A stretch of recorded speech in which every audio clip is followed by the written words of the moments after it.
Insults, false claims, and a devastating blow to diplomacy. And now the entire world is talking about it. Good afternoon, everyone. I'm Kira Phillips. Just take a look at every headline across the U.S. and now Europe. President Trump's lie that Ukraine started the war and that its president is a dictator has not only embarrassed Ukrainians, but shocked our nation, allies, and most of Europe. Why? Well, don't forget, Volodymyr Zelenskyy was Time Magazine's Man of the Year. He was the president out there on the front lines during Russia's invasion, sending out personal videos. Musicians even wrote songs in his honor.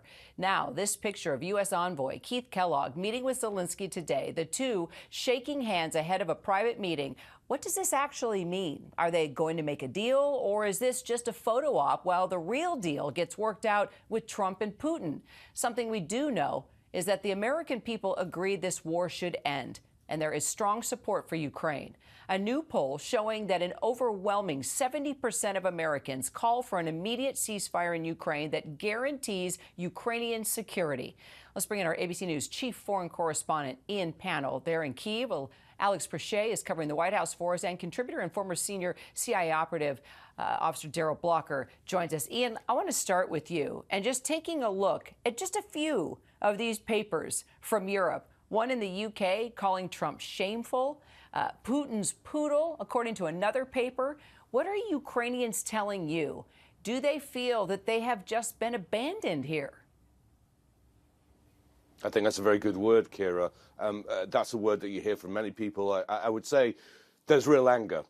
People feel betrayed because the United States, in many senses, has certainly been Ukraine's most powerful backer in a monetary sense. The European Union collectively has put more money in here, but it's the support of the United States, as it always is, that really matters here. And people feel they've just had the door slammed in their face at the worst possible moment. It's about to be 3 years since this war started. It's not going well on the battlefield. Hundreds of thousands have been killed, millions driven from their homes. Every single night we hear drones here in Kyiv. People are being bombed. And they were hoping that President Trump would represent a beginning of the end. Well, he may do, but not on terms that appear even vaguely favourable to Ukraine. However, I think we need to pause and take a breath. It's still very, very early days. After almost 3 years of war, it's only really in the last 48 hours that we've seen meetings take place and talk about meetings. We need to hear what the European plan is to try and deal not only with the ceasefire, but what comes after, what security guarantees Ukraine can have. And we've also heard the president in past times talk in a very elevated, rhetorical way. Unfortunately, he's quoting some points that are inaccurate, some disinformation that is out there, and what many people say are Kremlin talking points. But when things kind of wash out, then quite often the policy doesn't quite represent the rhetoric. So, but for Ukraine, it's a very difficult situation. The meeting with Keith Kellogg apparently went well, according to the readout from the Ukrainian side, but it's just the beginning of a process. Kira? Well, Alex, let's just talk about how the White House is defending Trump now after everything that he has said, because the facts are clear. Russia started this war, not Ukraine.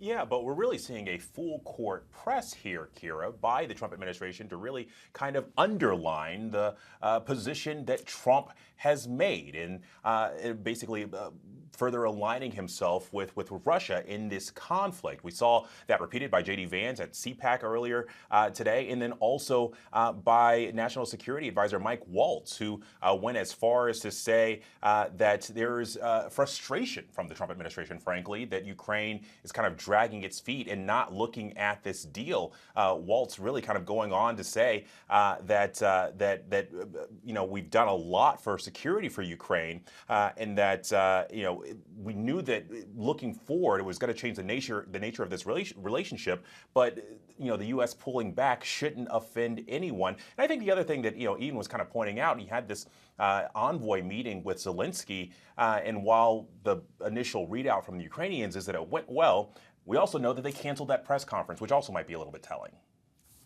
So, Darrell, the head of Romania's presidential office says that Russia asked the U.S. to withdraw NATO forces now from all of Eastern Europe.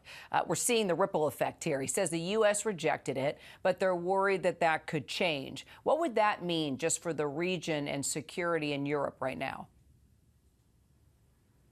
Kira, it means everything. The coalition of NATO, the coalition of the willing, so to speak. It's not a good sign.